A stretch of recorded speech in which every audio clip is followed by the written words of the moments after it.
Hey everybody, have you ever gone into Burger King to get a burger and you can't get a burger? Did you say, oof, there's a shortage of burgers? Or have you ever thought about the teacher who wanted to teach and because they're hearing all this negative about education, they're choosing not to teach? Or am I talking to you, administrator or former teacher who just said, I got enough? Well, you know, it's raining on our children, and it's raining in the fact that we're saying there's no teacher shortage. Well, I want you to consider Noah and the ark. When Noah was told to go and build the ark, it was like years and years in advance, to prepare to save the righteous. Well, I want you to know that if we don't do something, then it's going to be raining on our children. And, for those of you who feel me, I feel your disappointment as well. And I'm saying that, we're not going to accept this, and we're not going to let our children drown. And what we're going to have to do is to learn how to retain our teachers, learn how to recruit our teachers, and we're going to embrace the change. Yeah, it's been a tough 3 years, but we're going to have to embrace this change because this change that came about in the past 3 years. I mean, when you think about it, it's a lot of good that came out of it because there were some things that we were doing in education that just was not good for children. And we can go into on and on and on the things that happened, but you think about our education system was kind of teetering and tottering, and there's some things that we needed to do to replace what was not working. My name is Barbara Polk. I am the former principal of an underperforming school that was rated one of the lowest in the state of Texas, and we were able to get that school turned around within a year's time. But that year's time of getting that school turned around was fraught with frustration. So you say, oh well, you don't know about what's happening now. That could have been good back then. But I want to tell you that the things that we are experiencing now, we have to make sure we have some principles in place. The principle of what goes up must come down. I don't care how good you are, what day of the week it is, what year it is. If you stand on top of a building and you lean over and your body weight tips you over, you're going down. It's just a principle that leads you. So what I want to talk about is there is no teacher shortage. And what I'm saying is that there are lots of teachers out there. They just have made the choice to move on because we need to replace some things in our system. And so many of you have done such a good job, especially, this third year of reaching your goals. And you're at a place where you're going to have to sustain those goals. And for those of you who didn't reach your goals, you're at a place now where you're making that change. You're doing those replacements. So what I want you to consider is, instead of saying there's a shortage of teachers, let's say, how can we retain teachers? How can we attract teachers despite all of the mandates that we have? I know you're confronted with challenges on a daily basis. So what, we do here today is going to look at answers and strategies to overcome those barriers that you face so that you can transform your school into a hallelujah success story. So if you're ready, let me tell you one of the first things that I believe there's a shortage of, because I said there's not a shortage of teachers. I believe in this replacement thinking that there is a shortage. There's a shortage of multidimensional thinking, the way we meet the needs of the children, the non-traditional ways that we meet children, things that we weren't taught when we went to graduate school. Things like what we found. Let's get rid of ISS. You say, what? Get rid of ISS? Well, that's just an example. So that means that you're going to have to do some multidimensional thinking, some thinking outside of the box, traditionally outside of the box. So what do you do when you get rid of ISS? Well, you have to come up with something else. You have students who are placed in a unit with someone standing over them to get their assignment. It's usually a paraprofessional who doesn't know the content, and the children are in there not getting taught the standards. So do something different, something multidimensional, something where you're not violating the law, something that you know that these students need. And it's not ISS. It has something to do with instruction. It has something to do with where those children are. There are ways and things that you can do besides that old broken system of let's just get rid of them, move them away from us so that we can teach those people who want to learn. Let's look at multidimensional thinking, and the example was let's get rid of ISS. The second thing that I believe is there's a shortage of a winning culture. So you say culture. I hear culture over and over. What is culture? Culture is your environment. Culture is when children walk into the building in the morning and you're a middle schooler or you're a high schooler, teacher or administrator, and you hear good morning. Whether they respond back to you or not, you're establishing a culture. You're establishing an environment where students walk in, teachers walk in every day, knowing this is the way we do things here. They walk in knowing that we're not going to accept failure as an option. And when you are not accepting failure as an option, that means that you're not accepting failure as an option from students. You're not accepting failure as an option from teachers, and you're certainly not expecting failure from principals. So when you have a winning culture, you are going to celebrate those accomplishments of the students. And I'm not talking about a rah-rah celebration. I'm talking about we worked hard, we accomplished this, let's celebrate this in little chunks. We don't have to wait, 6 weeks. We don't have to wait 3 weeks. We can decide when we're going to celebrate. We can set our time to celebrate as a predetermined space. So that's what we have a shortage of. That's the kind of fixing that we're going to have to do so that we will not continue to hear there's a shortage of teachers. So number one, I said that I believe that we need to do multidimensional and creative ways to do things. I believe that. And that is a way to retain teachers. That is a way to recruit teachers. And the second thing I said that I believe there's a shortage of, and that's a winning culture.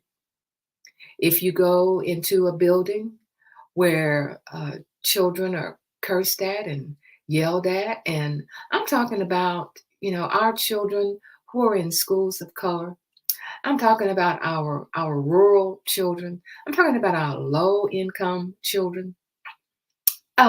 We have to establish that winning culture. I don't care what the world says about the children in our community. Once we create a culture, a haven for a place for them to go to feel respected, for teachers to feel respected, then we will start to see that we will create a winning culture along with the celebration of the accomplishments of the children, and not just a rah rah with pom poms going. We're celebrating you on a daily basis.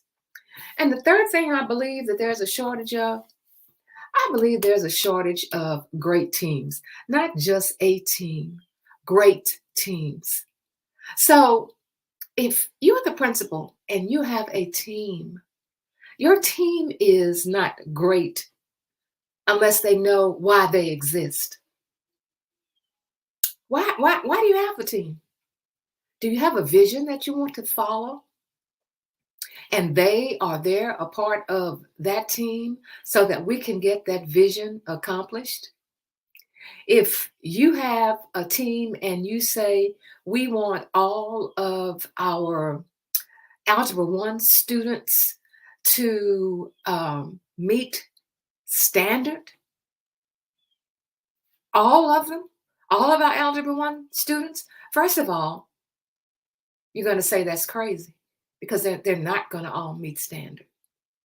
But you know, if that's your vision and you have a team who you have enlisted to be your team to make sure that Algebra 1 students all meet standard, then that's the reason for them to exist. But they need to know that. A great team creates a space for learning. And I'm not talking about learning from students. I'm talking about learning from each other. Because, you know, we're a mix of different personalities. Some of us like to do things quickly. Some of us like to do things a little slower. Some of us just like to just kind of sit and just let it marinate for a minute. So that team needs to learn from each other, that great team. The other thing with the team is that that team has to be able to withstand conflict. That's a great team. And, you know, conflict is good.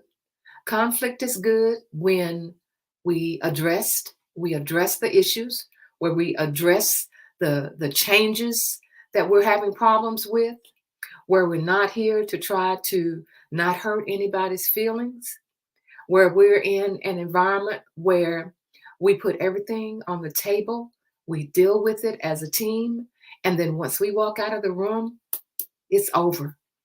It's not to be spoken of again unless we're back around that team. That's a great team. That's what we have a shortage of. We have a shortage of great teams that trust each other. So, principals, when you are developing the people who you want to be a part of your team, you make sure that it's a team that you can trust.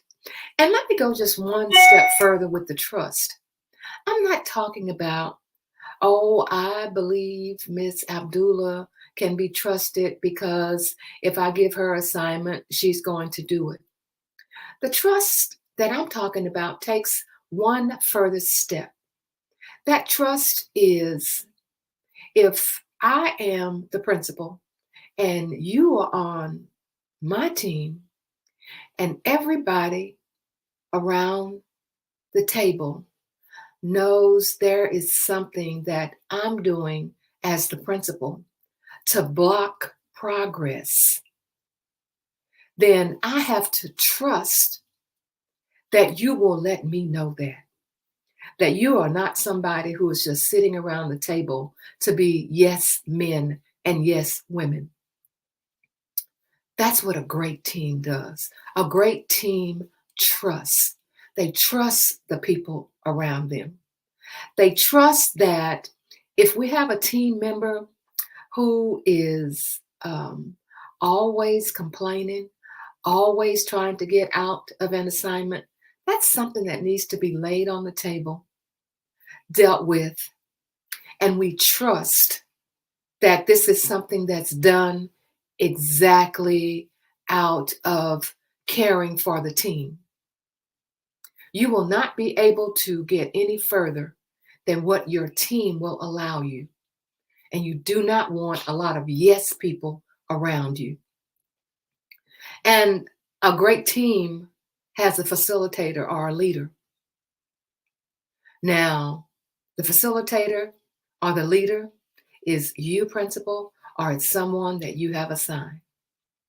Is this one of the most difficult things? Absolutely. But when I talk about there is no teacher shortage, and I believe there is a shortage of good teams, of not good teams, but great teams, then one of the most important things is for you as the facilitator, for you as the principal to share what you have. You cannot hold it all in yourself. You can't hold it in your head. We said that if we want to get things done, we got to get it out of our head. We got to put it on paper. We got to put it on the wall. We got to look at it. We got to know that's what we're doing. And you as a leader, you cannot walk around with all that stuff stuck in your head and expect your school to be a successful school. A school that, maybe last year, you made it. And now this year, you have different people and you're trying to figure out what am I going to do in order to be able to sustain that growth or sustain that recognition that we got last year. We need a great team. And I know that some of you, are feeling the frustration. You're feeling the frustration with the children. You're feeling the frustration with the students. You're feeling the frustration with the teachers. But let me tell you how to address that. And that is with a great team. With a great team. So look back, see what you have done as a team. Make sure you don't have too many people on the team, 4 to 5. And make sure you have your team set up based upon what it is that you want them to do so that they will know why they exist. You may want to assign a team that's strictly your school improvement team. And that's all they do. And when their job is done, then you thank them. But then you also will have your team of your administrators, your lead teachers. Those are your upper cabinet people. They understand what's going on. They understand your vision. They understand the mission. They understand the core values of your school. That is what I see that we have a shortage of. So I said that there is no shortage of teachers, and I say it again. There is no shortage of teachers. We have lots and lots of teachers. But the problem is that we are not retaining our teachers. We are not able to recruit our teachers because we are doing the same old thing, trying to think back what happened in our learning in graduate school. It's not going to fit. So, is there a shortage of teachers? There is no shortage of teachers. There's a shortage of retaining good teachers. And I've just talked to you about the ways that we retain our great teachers and to recruit great teachers. Let me tell you a little short story and then we're going to close. When I was originally assigned to that underperforming campus, of course we had teachers who had been there a while, and the rest of them were just revolving door teachers. They came to our school late. They had a certification. We accepted them. We put them in the best position we knew how. Within some of them, a week, some of them 3 days, some of them a month, they would start with us and they would leave. So we just kept trying to figure out just what to do.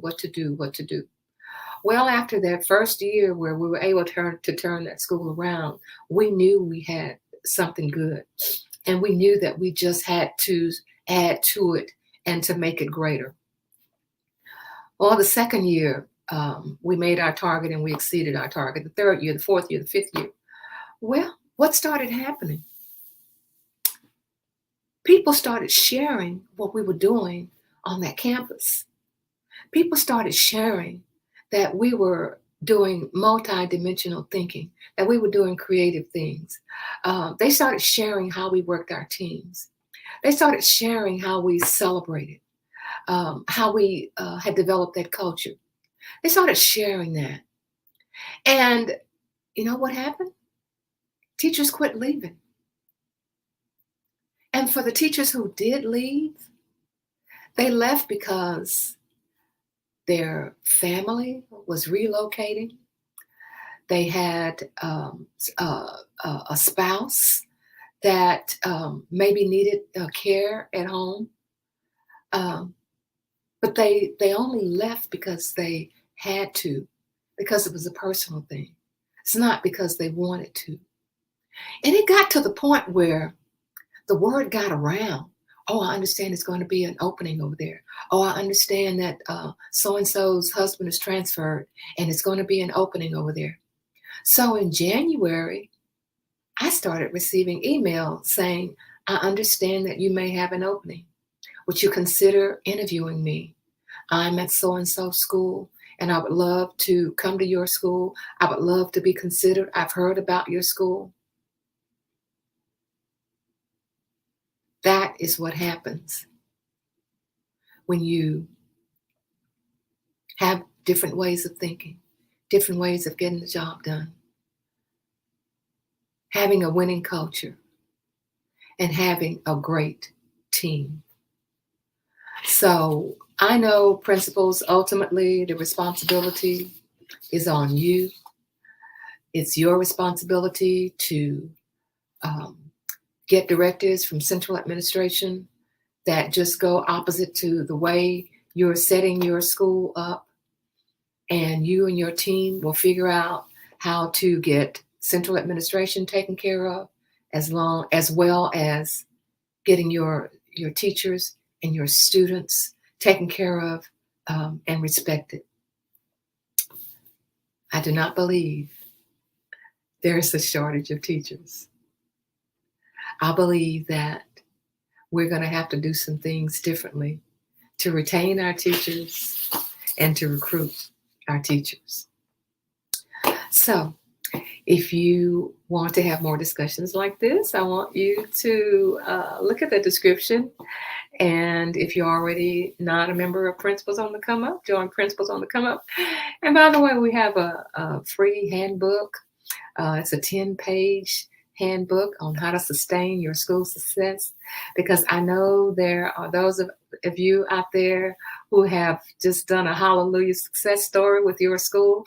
And I also know there are those about you who out there who just didn't quite make it, and you're trying to figure out, how can I get this done?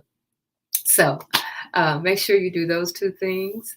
And we'll see you next time on Principals on the Come Up, where we transform schools into hallelujah success stories. See you next time.